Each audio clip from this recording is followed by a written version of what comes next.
Hello friends, welcome to HP spoken English classes. आज हम लोग इस वीडियो में क्लास 10th का 2024 का गणित का पेपर हल करने वाले हैं। देखिए, मैं इसमें पूरा आपका सलूशन बताऊंगा और ये मैं चाहूँगा कि आप लोग वीडियो को लाइक कीजिए। आप मेरे चैनल पर नए हैं तो मेरे चैनल को सब्सक्राइब कीजिए और ज़्यादा से शेयर कीजिए और पूरा बिना स्किप किए देखिएगा। काहे लिए कि हर एक पेपर से कुछ न कुछ क्वेश्चन उठा करके न्यू पेपर जो आता है उसमें दे ही देता है। तो मैं लगभग आपका आज सब्जेक्ट का पेपर इसमें सॉल्व कराऊंगा। तो आप मेरे चैनल को सब्सक्राइब कर दीजिए, वीडियो को लाइक कीजिए, ज़्यादा से ज़्यादा शेयर कीजिए। चलिए, ज़्यादा हम आपका टाइम वेस्ट नहीं करेंगे। देखिए, इसमें दिया है, कुछ निर्देश दिया है कि समय 3 घंटे 15 मिनट है। तो 15 मिनट कहाँ लिया था? पेपर पढ़ने के लिए। लिखा गया नोट, प्रारंभ के 15 मिनट परीक्षार्थियों को प्रश्न पत्र पढ़ने के लिए निर्धारित है। ये 15 मिनट में पूरा पेपर आप पढ़ लीजिए। इसमें से जो क्वेश्चन आपको आता है पहले उसको सॉल्व करिए, जो नहीं आता उसके बाद उस पर जोर लगाइएगा या मेहनत कीजिएगा। फिर बोला है सभी प्रश्न अनिवार्य है। इसमें जो भी प्रश्न दिया है सब अनिवार्य है। बोला इस प्रश्न पत्र के अ और ब 2 खंड है, इसके 2 खंड में विभाजित किया गया है। बोला है तीसरा है कि खंड अ में 1 अंक के 20 बहुविकल्पी प्रश्न है जिनके उत्तर OMR उत्तर पत्रक पर नीले अथवा काले बाल पॉइंट कलम से सही विकल्प वाले गोले को पूर्ण रूप से काला कर चिन्हित करिए। इसमें आपका गोला ऐसे दिया रहेगा। इसमें इसको ये पेन है, ये ओमार सीट रंगने के लिए ही है। तो इसे ऐसा पेन ले लीजिएगा सेम। इसको फटाफट इसको जो है ना ऐसे आप कलर कर दीजिएगा। उसका बोला है कि OMR उत्तर पत्रक पर उत्तर अंकित किए जाने के पश्चात उसे नहीं काटें अथवा यथाथा इरेजर, व्हाइटनर आदि का न प्रयोग करें। अगर एक बार अगर इसको आप कलर कर देते हैं तो उसे आप फिर इरेजर करने के चक्कर में, मिटाने के चक्कर मत पड़िएगा और नहीं तो व्हाइटनर लगाइएगा।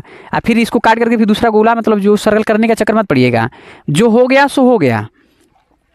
उसके बाद में अगला खंड दिया है कि खंड ब में 50 अंक के वर्णनात्मक प्रश्न हैं, इसको हल करना पड़ेगा। बोला है कि प्रत्येक प्रश्न के आरंभ में स्पष्टतः लिख दिया गया है कि उसके कितने खंड करने हैं। बोला है कि मतलब जो आपका प्रश्न जो दिया रहेगा खंड ब में, उसके ऊपर नोट दिया रहेगा कि 5 प्रश्नों में से 3 प्रश्नों को हल कीजिए। तो जितना हल करना है उतना ही हल करना है, 5 को हल नहीं करना है। बोला है कि प्रश्न के अंक उनके सम्मुख अंकित है, यानी कि जो भी प्रश्न दिया है उसे 2 अंक, 3 अंक, 4 अंक, 5 नंबर जितने नंबर का रहेगा उसको बगल में आपका दिया रहता है। उसके बोला है कि प्रथम प्रश्न से आरंभ कीजिए और अंतिम प्रश्न तक करते हुए जाइए। जो प्रश्न न आता हो उस पर समय नष्ट न कीजिए, यानी कि जो प्रश्न आ रहा है स्टार्टिंग से सॉल्व करते जाइए, जो आ रहा है उसे करते जाइए और जो नहीं आ रहा उस पर टाइम वेस्ट मत करिए, छोड़ दीजिए, उसे बाद में सॉल्व कीजिएगा। फिर बोला है कि यदि रफ कार्य के लिए स्थान अपेक्षित है तो उत्तर पुस्तिका के बाएं पृष्ठ पर कीजिए, यानी कि उत्तर पुस्तिका जो दिया रहेगा उसके बाएं तरफ दिया रहता है, ये जो दिया रहेगा उस पर रफ करने के लिए। और फिर काट दीजिए उस पृष्ठ पर कोई हल ना कीजिए, यानी कि जो इस पर आप रफ किए हैं उसको रफ करके उसको क्रॉस कर दीजिएगा। उस पर कोई फिर क्वेश्चन को हल नहीं करना है। इसमें से जो क्वेश्चन दिया है उसे हल नहीं करना, उस पर मत करिएगा और आप समझकर काट दिया जाएगा। फिर बोला रचना के प्रश्नों के हल में रचना रेखाएं न मिटाइए। यदि पूछा गया हो तो रचना के पद संक्षेप में अवश्य लिखिए, यानी रचना किए तो उसे फिर मिटाइए उठे मत। जो बताया गया उसको संक्षेप में कुछ लिखने के लिए तो उसे लिख दीजिएगा।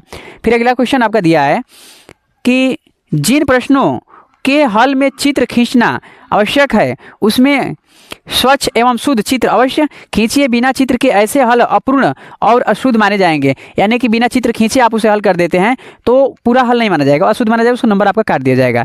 इसलिए आप पूरा चित्र बनाइए और हल कीजिए। तो खंड अ यहाँ से शुरू करते हैं। तो खंड अ में क्या दिया है? पहला क्वेश्चन आपका दिया है, यदि 65 और 117 के HCF को 65 P-117 के रूप में व्यक्त किया जाए तो P का मान क्या होगा? तो आपका जो क्वेश्चन जो दिया है, तो देखिए मैं बता दे रहा हूँ आपको। आपका क्वेश्चन दिया है 65, तो पहले आप पहला क्वेश्चन कर लीजिए। यहाँ पे लिखिए 65। तो 65 को आप पहले खंड कीजिए तो 13 5 65 होता है। उसका बोला है 117 होता है, ठीक। तो 13 नावा 117, 13 नावा 117 ये हो गया। अब इसमें देखिए अब दोनों से यहाँ पे क्या मान क्या रहा है? तो आपका 13 आ रहा है, ठीक। अब इसके P का मान ज्ञात करना है, अर्थात आपको लिखना है कि 65 P - 117 = 13। अब ये 65 P = 13, इसको पक्षांतर करेंगे तो माइनस और प्लस हो जाएगा, 117, ये पी छूट गया यहाँ पे, तो 65 पी बराबर हो जाएगा आपका 130। आज जब 130 होगा तो पी है ना, तो मल्टीप्लाई है इधर होकर डिवाइड हो जाएगा, आ जाएगा 65, यानी कि 2 बार में इसका आंसर होगा आपका 2। आपका आंसर दिया है ये आपका 2 होगा, ठीक, आंसर 2 होगा आपका। उसके बाद में आपका अगला क्वेश्चन जो दिया है दूसरा दिया है ना, दूसरा क्या दिया है, दूसरा क्वेश्चन दिया है आपका कि 2 tan 45 डिग्री बटा में 1 + tan² 45 का मान होगा। क्या मान होगा, -1 होगा, 0 होगा, 1 होगा, 2 होगा। तो चलिए इसे हम सॉल्व करते हैं, आपका ज़्यादा हम टाइम वेस्ट नहीं करेंगे, डायरेक्ट सीधा पॉइंट पे आते हैं। देखिए दूसरा क्वेश्चन जो आपका दिया है 2 tan 45 डिग्री बटे में 1 + tan² 45 डिग्री, इसका मान पूछा है। तो इसका मान अब बता दे रहे हैं आपको, 2 होगा 45, tan 45 का मान 1 ही होता है, 1 का 1 ही होगा, और tan 45 का मान 1 ही होता है, तो 1 का स्क्वायर करिए तो 1 ही होगा, यानी कि 2 हो जाएगा, ये 1 का स्क्वायर तो 1 ही होगा, 2 हो जाएगा, 2/2 = 1 हो जाएगा, यानी कि ऑप्शन नंबर आपका ये सी सही रहा, ऑप्शन नंबर सी सही रहा। चलिए अब क्वेश्चन नंबर 3 देख लेते हैं। क्वेश्चन नंबर 3 बोला है 15, 18 और 24 का लॉसा है, तो लॉसा निकालना है। 15, 18 और 24, 15, 18 और 24 ऐसे लिखिए। क्वेश्चन नंबर 3 15, 18, 24, तो लॉसा निकालने तो बहुत आसानी से आप जानते होंगे, बचपन से ही पढ़ना पड़ता है इसको।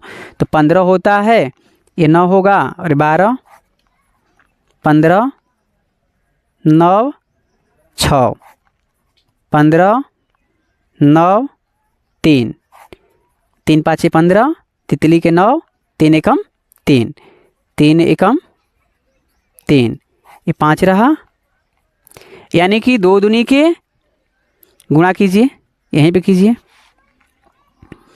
2 गुणे 2 गुणे 2 गुणे 3 गुणे 3 गुणे 5, यानी कि 2 दूनी के 4, 4 दूना के 8, 8 3 के 24, और 24 तिहाई आपका क्या होता है, 24 तिहाई होता है आपका 72, 24 तिहाई 72, और 72 5 होता है आपका 360, 360, यानी कि आपका ऑप्शन नंबर डी सही रहा, आपका ऑप्शन नंबर डी सही रहा। इसका ऑप्शन नंबर ए था, ठीक, इसका था ना, हाँ ठीक है। अब आ गया हम लोगों को क्वेश्चन नंबर 4 पढ़ना है। तो क्वेश्चन नंबर 4 क्या दिया है, क्वेश्चन नंबर 4 दिया कि 148 और 185 का सरलतम रूप है। तो आपको क्वेश्चन नंबर 4 जो दिया है 148 और 185 का सरलतम रूप, ये 37 से कटेगा, 4/5 आपका आंसर होगा, 4/5 आपका आंसर होगा, ऑप्शन नंबर ए है। बोला है p के किस मान के लिए समीकरण 3x - y + 8 = 0 और 6x - py = 16 संपाती रेखाएं निरूपित करती हैं। संपाती मतलब बराबर, यानी कि देखिए मैं इसको बता दे रहा हूँ। 5 बोला है 3x - y + 8 = 0 दिया है, पहला समीकरण दिया है, और दूसरा समीकरण आपका दिया है 6x - py = 16। तो संपाती के लिए कुछ शर्त होती है। शर्त क्या होता है, तो शर्त मैं आपको बता दे रहा हूँ, शर्त क्या होता है। शर्त होता है कि a1/a2 = b1/b2 = c1/c2। अगर ये है तो संपाती है, अगर ये है तो संपाती रेखाएं हैं, ठीक ना, संपाती बोला है ना, हाँ संपाती रेखाएं हैं, ठीक।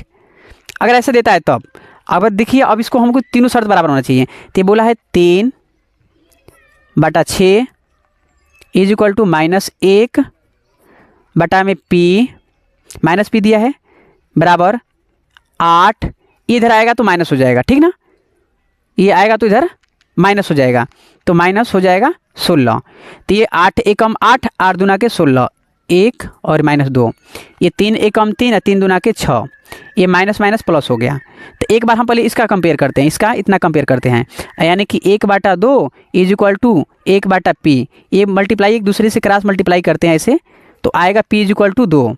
अगर इसका आप कंपेयर करते हैं यहाँ से ऐसे इतना, तो क्या आएगा 1/2p, 1/p बराबर 1/-2। इसका क्रॉस मल्टीप्लाई करेंगे, इसका इसमें करेंगे, इसका इसमें करेंगे, तो p बराबर -2, यानी कि आपका ऑप्शन नंबर ये भी आंसर होगा, दोनों होगा, यानी कि ऑप्शन नंबर आपका इसमें जो 5वां दिया है, 5वां a और b दोनों सही होगा, दोनों सही होगा, 5वां में a और 2 दोनों सही होगा, यानी ए और बी दोनों सही होगा। चलिए क्वेश्चन नंबर 6 देखते हैं। क्वेश्चन नंबर 6 दिया है, क्वेश्चन नंबर 6 दिया है कि यदि 3x + 2py बराबर 2 और 2x + 5y + 1 = 0 द्वारा निरूपित रेखाएं परस्पर समांतर हैं तो p का मान होगा, p का मान होगा। यानी कि देखिए समांतर के लिए क्या होता है, समांतर के लिए मैं सर पहले क्वेश्चन लिख देता हूँ। क्वेश्चन आपका 6वां दिया है कि 3x + 2py = 2। अगला समीकरण आपका दिया है 2x + 5y + 1 = 0। इस समांतर बोला है तो समांतर के लिए शर्त होती है a1/a2 = b1/b2 नॉट = c1/c2। ये आपका समांतर के लिए होता है, ठीक ना। तो समांतर के लिए तो इसको देखते हैं, पहले हम रखते हैं मान। ये दिया है तो इससे कोई मतलब नहीं, फिलहाल रखिए इसको मान 3/2 बराबर ये 2p/5, ये तो बराबर है, इसका मतलब ये नहीं है आपसे, ये 2/1 से कोई मतलब नहीं है आपका, ये माइनस हो जाएगा, इधर आएगा तो माइनस हो, इससे कोई फर्क ही नहीं पड़ने वाला, इससे कोई मतलब नहीं है अभी, मतलब हमसे इनसे रखना है, तो इनसे मतलब सिर्फ रखना है। क्रॉस मल्टीप्लाई करेंगे हम लोग, क्रॉस मल्टीप्लाई करेंगे 2 दूनी की 2 × 2p हो जाएगा = 3 × 5 हो जाएगा, यानी कि ये 4p हो जाएगा बराबर आपका ये 15 हो जाएगा। 4p बराबर 15 हो गया, यानी कि p बराबर आपका 15/4 हो गया, p बराबर आपका 15/4 हो गया। आपका आंसर रहा option number A, option number A, ये 15/4 आपका आंसर रहा। अब क्वेश्चन नंबर ये क्या दिया, 7वां क्वेश्चन नंबर 7वां दिया है कि यदि 15 cot थीटा बराबर 8 तो साइन थीटा का मान ज्ञात कीजिए। हाँ, इसको तो भी हल कर देते हैं, देखिए यहीं भी हल कर देते हैं। क्वेश्चन नंबर आपका 7, क्वेश्चन नंबर 7 आपका दिया है 15 cot थीटा बराबर 8 तो साइन थीटा मान पूछा है, साइन थीटा का मान आपसे पूछा है, ठीक, साइन थीटा का मान पूछा है आपसे। तो क्या करना है हमको, कुछ नहीं करना है, बहुत आसान है, देखिए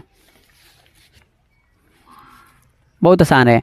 इसको करना क्या है, पहले तो आप लिखिए cot थीटा बराबर 8/15, ठीक ना। ये होता है लाल बटा कक्का, ये लाल बटा कक्का इसका फॉर्मूला होता है, ठीक ना। तो ये आधार बाटा लंब हो जाएगा, काट के लिए आधार बाटा लंब हो जाएगा, ठीक ना। तो आप एक त्रिभुज बना लीजिए, एक त्रिभुज बनाइए, त्रिभुज बना लीजिए, इसको आप आधार कर दीजिए, आधार को 8 है ना, आइए इसको 15 कर दीजिए। ये कर्ण आपको ज्ञात करना, ठीक ना। तो कर्ण ज्ञात करने के लिए आप तो जानते हैं कि कर्ण ज्ञात करने के लिए आपको करना पड़ेगा, चलिए लंब का स्क्वायर प्लस आधार का स्क्वायर डायरेक्ट कर दे रहा हूँ, ठीक ना। तो हो जाएगा 64 प्लस 225 अंडर रूट में ये हो जाएगा 289, यानी कि 17 आएगा। तो आपका ये आ गया, ये कर्ण आ गया 17। अब साइन का वैल्यू क्या होता है, तो साइन का वैल्यू देखिए आप यहाँ पे, देखिए बढ़िया से देखिए, साइन का वैल्यू देखिए, साइन का होता है लंब बटा कर्ण, तो लंब आपका ये हो गया और कर्ण ये हो गया, यानी कि 15/17। साइन थीटा बराबर हो जाएगा आपका 15/17, साइन थीटा बराबर आपका होगा 15/17। देखिए इस दिया है 15/17, ये ऑप्शन नंबर डी है। 8 दिया है यदि ABC तथा XYZ दो समरूप त्रिभुज समरूप हो तथा कोण A बराबर 75 डिग्री और कोण Y बराबर 57 डिग्री हो तो C का मान होगा। तो कोई बात नहीं है, बहुत आसान है। आपका त्रिभुज बोला है पहले, तो समरूप दो त्रिभुज बनाइए, कहिए ABC, एक त्रिभुज बनाइए, बोलिए XYZ। तो आपको क्वेश्चन में दिया है, बोला है, देखिए अब क्वेश्चन में दिया है कि A बराबर 75 डिग्री, ये दिया है ना, A बराबर 75 डिग्री, आप लिख डालिए यहाँ पे, देखिए आपका क्वेश्चन में जो दिया है मैं इसको कर रहा हूँ। A बराबर 75 डिग्री दिया है तो मैंने यहाँ पर 75 डिग्री लिख दिया, ठीक। आपका Y बराबर 57 डिग्री दिया है तो Y बराबर 57 डिग्री। अब जब समरूप बोला है ना, तो जब समरूप बोला है तो ये जितना बराबर Y है ना उतना बराबर ये हो जाएगा, ये B भी होगा, जितना A है ना उतना X भी होगा। और हमें Z यानी C ज्ञात करना है, किसी एक को ज्ञात करेंगे दोनों ज्ञात हो जाएगा। तो करना क्या होगा, हमें पहले हमें इन दोनों को ऐड करना होगा, किसी एक को ऐड करिए, यानी कि 75 प्लस 57 = आपका हो जाएगा 132, 7 × 12 7 × 12 13 हो गया। अब हमें पूरा एक त्रिभुज का एंगल का योग होता है आपका 180, ठीक।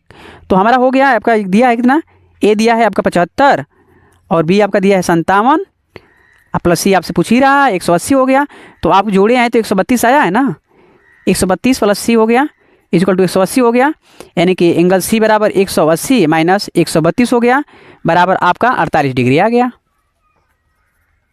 48 डिग्री आपका आंसर आ गया। अब क्वेश्चन नंबर हम लोग देखते हैं 9।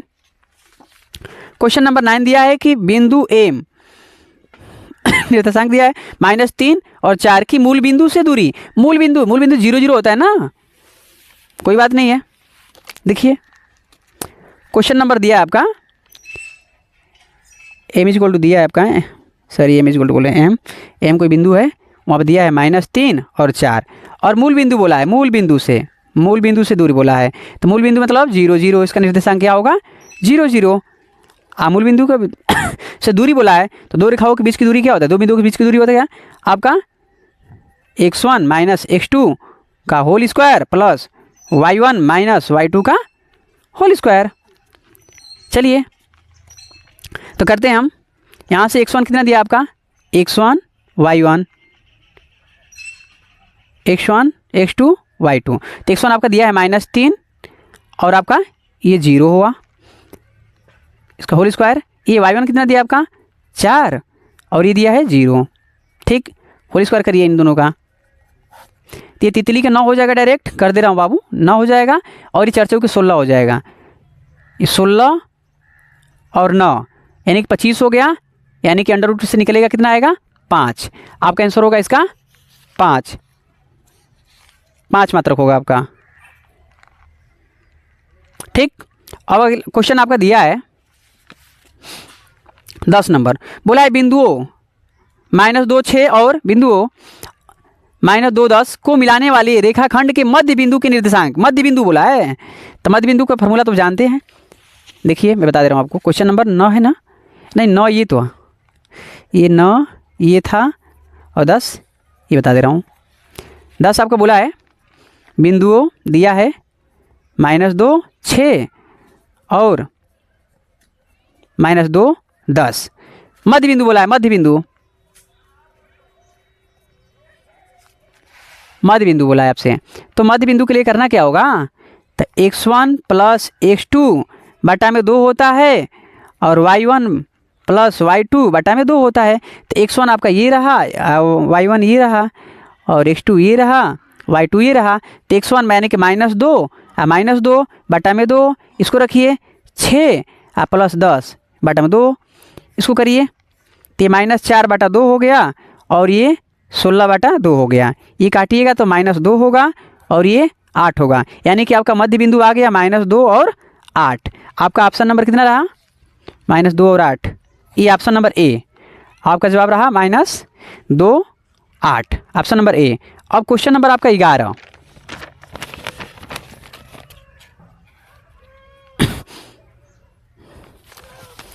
क्वेश्चन नंबर 11 आपका बोला है किसी समबाहु त्रिभुज ABC में यदि AD लंब BC हो तो AD स्क्वायर बराबर होगा।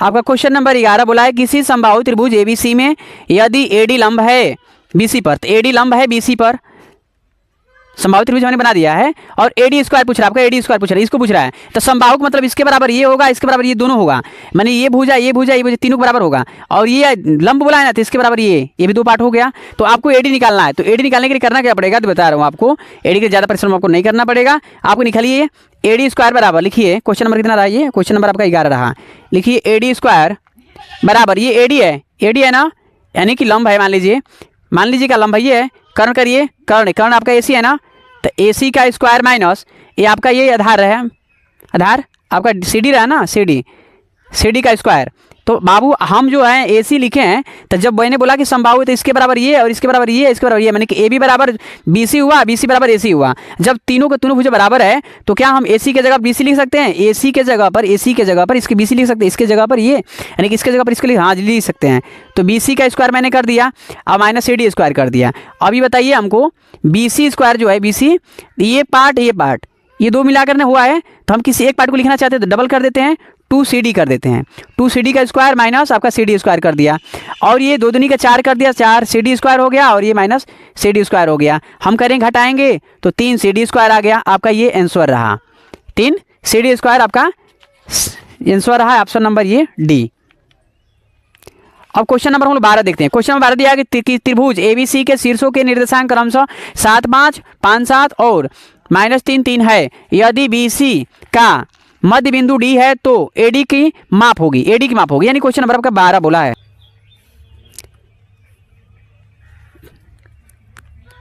ABC, चलिए इसको हम D मान लेते हैं। तो आपका सबका मान दिया है, आपका दिया है 7 5 और ये दिया है 5 7 और आपका ये दिया है -3 और 3। तो पहले हमें ये डी का मान निकालना पड़ेगा, यानी कि मध्य बिंदु निकालना पड़ेगा। तो मध्य बिंदु निकालने के लिए हमें करना क्या पड़ेगा, तो देखिए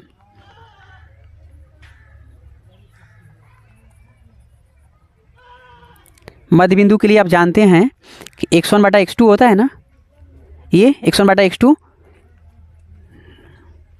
आपका हो जाएगा 5 -3 बटा में 2 और ये आपको हो जाएगा क्या है, 7 है क्या, 7 + 3 हो जाएगा। x1 प्लस x2 बटा में 2 होता है, y1 + y2 बटा में 2 होता है, ठीक ना। तो ये हो जाएगा यहाँ पे 2 बटा 2 = 1 हो जाएगा इसका मान, और ये आपको हो जाएगा 7 3 10 बटा में 2 यानी कि ये 5 आ जाएगा। यानी कि इसका आपके यहाँ पे आया 1 और 5, ये आया आपका डी मान अभी आया। और आपको निकालना क्या है, तो आपको निकालना है ना AD का मान निकालना है, आपको AD का मान निकालना है। तो AD का मान निकले कैसे, देखिए 2 बिंदुओं के बीच की दूरी, ठीक, 2 बिंदुओं की बीच की दूरी, ये करना है, यहाँ से यहाँ इसको निकालना है। तो हमें करना क्या है, हम तो जानते हैं बढ़िया से भाई, फार्मूला है x1 - x2 का whole square plus y1 - y2 का होल स्क्वायर, ठीक। तो हमें दिया है, पहले इसको देखिए, पहले रखते हैं मान इसका आपका दे दिया 7 - 1 का होल स्क्वायर प्लस 5 - 5 का होल स्क्वायर। इसका करेंगे हम लोग, घटाएंगे तो 6 आ जाएगा, अंडर रूट में 6 आएगा, तो 6 का 36 ये तो 0 हो जाएगा, तो 6 का स्क्वायर करेंगे तो 36 आएगा, ठीक। 36 होगा तो इसका 6 आएगा, यानी कि 6 मात्रक इसका आंसर होगा। 6 मात्रक दिया है क्वेश्चन नंबर 12, हाँ 6 मात्रक दिया है, यहाँ पे दिया है क्वेश्चन 12 6 मात्रक आपका दिया है ना, ये 6 मात्रक आपका दे दिया। अब क्वेश्चन नंबर 13 आ गया, बोला है यदि सेक थीटा बराबर 2 हो तो थीटा का मान हो ज्ञात कीजिए। अरे भाई सेक थीटा बराबर, देखिए आपको क्वेश्चन पर दिया है, क्वेश्चन नंबर आपका कितना था 13। क्वेश्चन नंबर दिया है यदि सेक थीटा बराबर 2 तो थीटा का मान ज्ञात करिए। तो भाई सेक थीटा आप जानते हैं कि सेक 60 का मान होता है 2, तो ये थीटा के जगह पर है ना, तो यानी कि 60 डिग्री होगा आपका आंसर, 60 डिग्री, 60 यानी कि सेक 60 का मान होता है आपको 2, तो थीटा बराबर क्या हो जाएगा, थीटा बराबर आपका 60 डिग्री हो जाएगा। ये आपका आंसर रहा। अब क्वेश्चन नंबर आपका कितना रहा, क्वेश्चन नंबर आपका रहा 14। आपको क्वेश्चन दिया है कि cosec square theta minus cot square theta next bracket में 1 - cos स्क्वायर थीटा का मान ज्ञात कीजिए। भाई कुछ नहीं, ये फार्मूला है, इसका मान 1 होता है, ठीक, इसका मान 1 होता है, ब्रैकेट में मल्टीप्लाई होता है। ये दिया है 1 - cos स्क्वायर थीटा, इसका फार्मूला होता है sin square theta, sin square theta multiply करिएगा तो इसका रिजल्ट आएगा आपका sin स्क्वायर थीटा। ये आपका आंसर रहा, आपको दिया होगा इसमें sin स्क्वायर थीटा, ये दिया ऑप्शन नंबर आपका डी।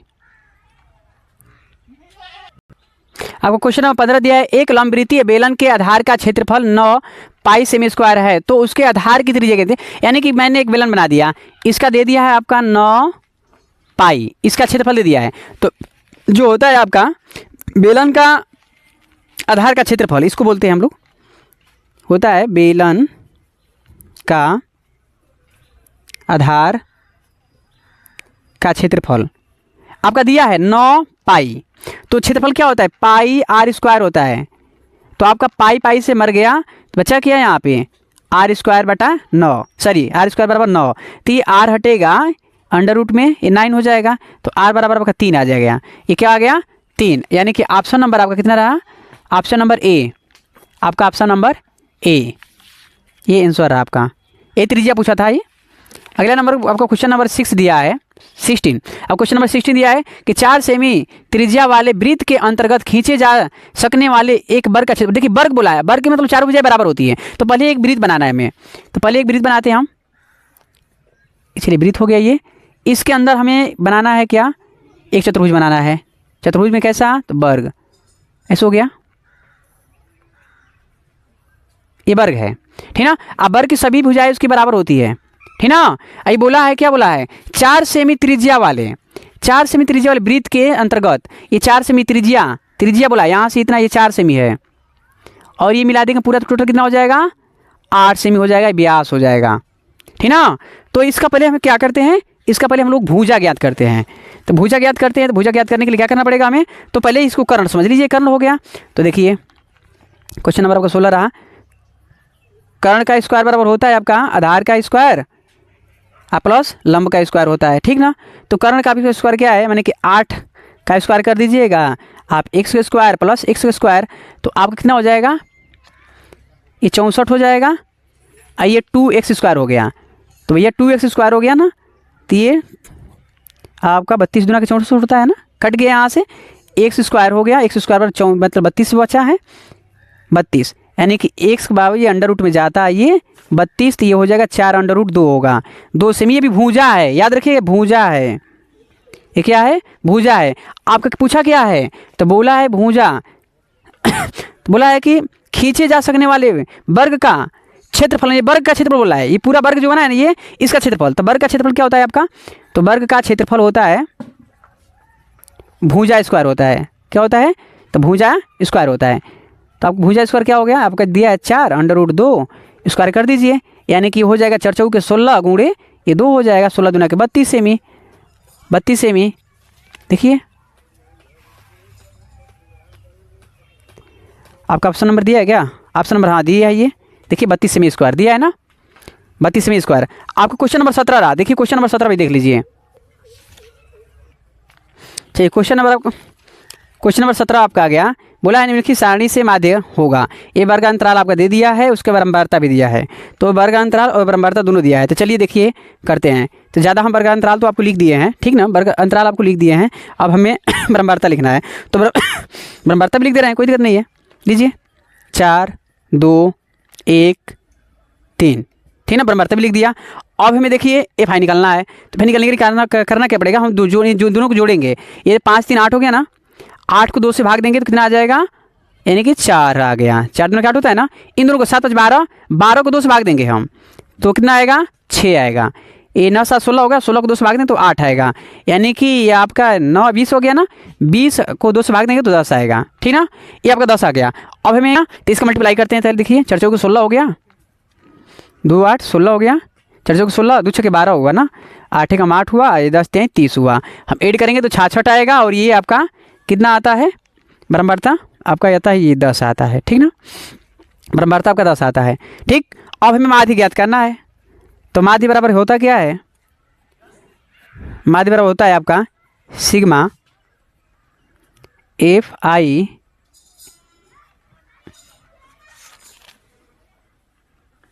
इंटू एक्स आई बटे में होता है सिग्मा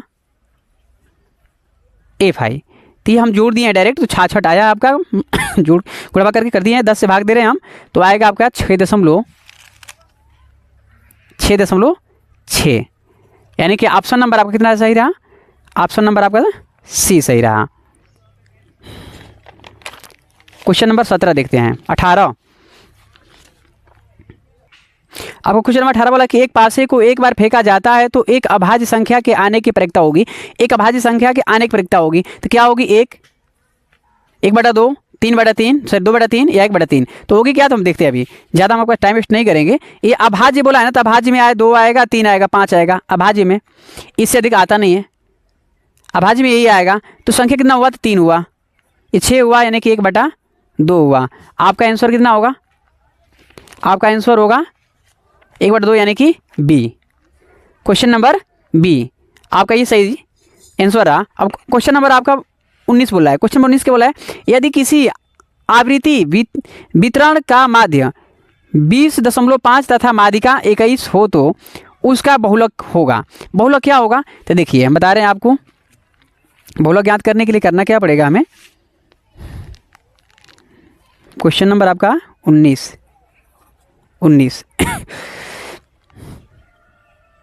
ये हो जाएगा 3 गुणे माध्यिका कितना दिया है 20.5 माइनस 2 गुणे आपका कितना हो जाएगा 21, माध्यिका है, इसको मल्टीप्लाई करते हैं हम लोग तो कितना आता है आपका, ये आ जाएगा आपका 63 और ये आता है आपका 41। अब घटाते हैं यहाँ से तो आएगा आपका 22, ये आपका आंसर रहा 22। ठीक, अब आपका क्वेश्चन नंबर 20 आ गया।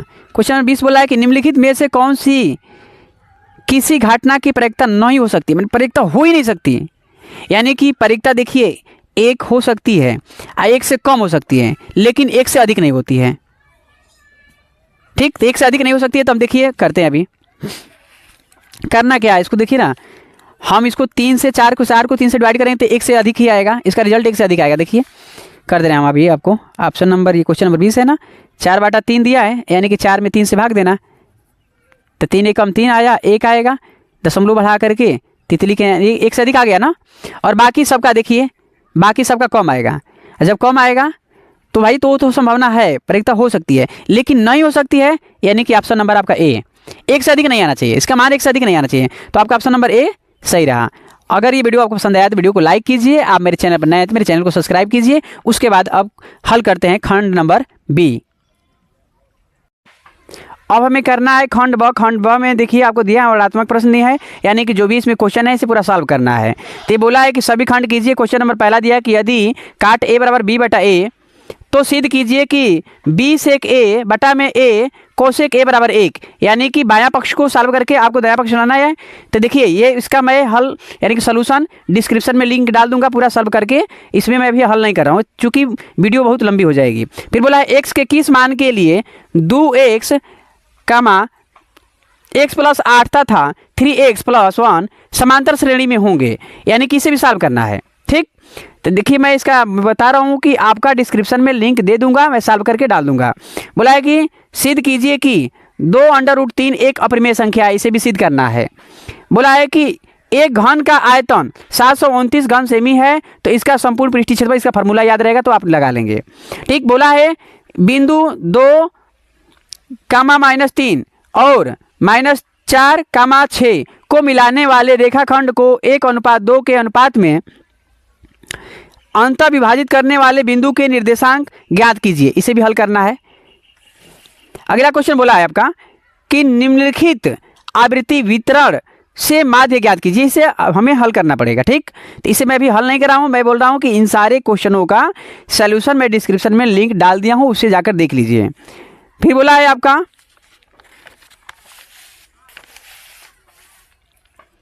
आपका आ गया इसमें क्वेश्चन नंबर सेकेंड। बोला है किन्हीं 5 खंडों को हल कीजिए, यानी कि इसमें खंड कितने 1 2 3 4 5 6 सवाल दिया है, 6 में से किसी 5 को हल करना है, किसी 5 को, सिर्फ 5 को हल करना है। तो देखिए बोला है बिंदु -4, 6 बिंदुओं ए -6, 10 और बी -3, -8 को जोड़ने वाले रेखाखंड को किस अनुपात में विभाजित करेगा एवं विभाजित करता है, इसे मैं सॉल्व किया हूँ, इसे सॉल्व कर लीजिएगा। एक बिंदु ए से जो एक वृत्त के केंद्र से 7.5 सेंटीमीटर दूरी पर है, वृत्त पर स्पर्श रेखा की लंबाई 6 सेंटीमीटर है, तो वृत्त की त्रिज्या ज्ञात कीजिए।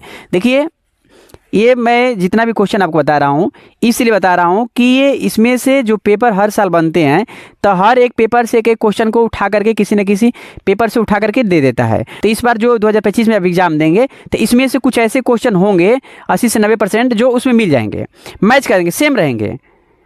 तो आपको इसलिए मैं बता रहा हूँ कि चूंकि ये वीडियो को परीक्षा देने जाने से पहले आप इस वीडियो को देख लीजिए, ये सॉल्यूशन डिस्क्रिप्शन में लिंक दिया है, उससे सॉल्यूशन भी देख लीजिए और बढ़िया से सीख लीजिएगा, सॉल्व कर लीजिएगा और परीक्षा में जाकर गर्दा मचा दीजिएगा। बोलिएगा अब की बार 95 पार। बोलिएगा अगला क्वेश्चन दिया है, सिद्ध कीजिए कि किसी त्रिभुज की 2 भुजाओं को एक ही अनुपात में विभाजित करने वाली रेखा त्रिभुज की तीसरी भुजा के समांतर होती है। इसे भी सिद्ध करना है। अगला क्वेश्चन बोला है 2 अंकों की एक संख्या में अंकों का योग 12 है, तो अंकों का स्थान बदल देने पर प्राप्त संख्या दी गई संख्या से 18 अधिक है, तो संख्या ज्ञात कीजिए। बिल्कुल इजी क्वेश्चन सब दिया है, सबका बुक से क्वेश्चन है। बोला है कि द्विघात समीकरण √3 x square minus 11x plus 8 √3 is equal to 0 के मूल ज्ञात कीजिए। सब क्वेश्चन है, बिल्कुल इजी है। बोला है कि निम्नलिखित आंकड़ों से माध्यिका ज्ञात कीजिए। इसका माध्यिका क्या ज्ञात करना है, आप थोड़ा इसको बढ़िया साफ कर लीजिएगा। डिस्क्रिप्शन में लिंक खुद दिया हूँ, डिस्क्रिप्शन से जाकर लिंक को देख लीजिए और वीडियो को पूरा। अगला बोला है कि तीसरा क्वेश्चन दिया एक, ये जितने क्वेश्चन थे देखिए ये क्वेश्चन 4-4 नंबर के हैं। इससे पहले आप खंड, जो ये खंड आप ब का पहला जो क्वेश्चन किए थे 2-2 नंबर का था। खंड ब का दूसरा क्वेश्चन जो हल किए थे इसमें 2-2 नंबर का था, और ये खंड जो है ब का ही दूसरा क्वेश्चन जो दिया है 4-4 नंबर का है। याद रखना है 4-4 नंबर का है। वही अब तीसरा क्वेश्चन आ गया, देखिए कितना का है, एक ही बार 1%। बोला है कि एक ठोस बेलन के आकार का है और इसके दोनों सिरे अर्धगोलीय हैं, तो इस ठोस की कुल ऊंचाई 19 सेंटीमीटर है तथा बेलन की त्रिज्या 3.5 सेंटीमीटर है, तो ठोस का आयतन तथा संपूर्ण पृष्ठ क्षेत्रफल ज्ञात कीजिए। अगला क्वेश्चन दिया है, या तो इसको सॉल्व कीजिए या तो इसका, दोनों में से किसी को करना है। अथवा दिया है, बोला है एक लंबवृत्तीय शंकु की तिर्यक ऊंचाई 13 सेंटीमीटर तथा संपूर्ण पृष्ठ क्षेत्रफल 90 पाई सेंटीमीटर स्क्वायर है, तो इसके आधार का व्यास ज्ञात कीजिए। आधार का व्यास, ये तो क्वेश्चन नंबर इसको हल कीजिए या तो इसको कीजिए, किसी एक को हल करना है। अगला देखिए क्वेश्चन नंबर आपका 4 क्या दिया है। आपका क्वेश्चन नंबर 4 दिया है कि 7 मीटर ऊंचे भवन के शिखर से एक केबल टावर के शिखर का उन्नयन कोण 60 डिग्री है और इसके पाद का अवनमन कोण 45 डिग्री है, तो केबल टावर की ऊंचाई ज्ञात कीजिए। बहुत ही जी त्रिकोणमिति का है। अगला क्वेश्चन बोला है, जब या तो इसको या आप क्वेश्चन नंबर 4 का पहला हल कीजिए या तो दूसरा। अथवा दिया है, बोला है जब सूर्य का उन्नयन कोण फाई से 0 डिग्री हो जाता है तो क्षैतिज तल से खड़े एक स्तंभ की छाया a मीटर अधिक हो जाती है, तो स्तंभ की ऊंचाई ज्ञात कीजिए। आपका क्वेश्चन नंबर 5 दिया है, ये भी 6 नंबर का है। देखिए सब 6 अंक का है। क्वेश्चन नंबर 5 आपका दिया है कि 2 संख्याओं का योगफल 8 है तथा उनके व्युत्क्रमों का योग 8/15 है, संख्या ज्ञात कीजिए। 6 नंबर का है, देखिए 6 नंबर का है। आपका क्वेश्चन नंबर या तो 5वां का पहला हल कीजिए या तो इसको कीजिए, यानी कि 2-2 क्वेश्चन दिया है, दोनों में से किसी को हल करना है। बोला है दो क्रमागत धनात्मक पूर्णांक ज्ञात कीजिए जिनके वर्गों का योग 365 है। यानी कि हमने पूरा क्वेश्चन इसमें देख लिया जो बोर्ड एग्जाम में आए हैं।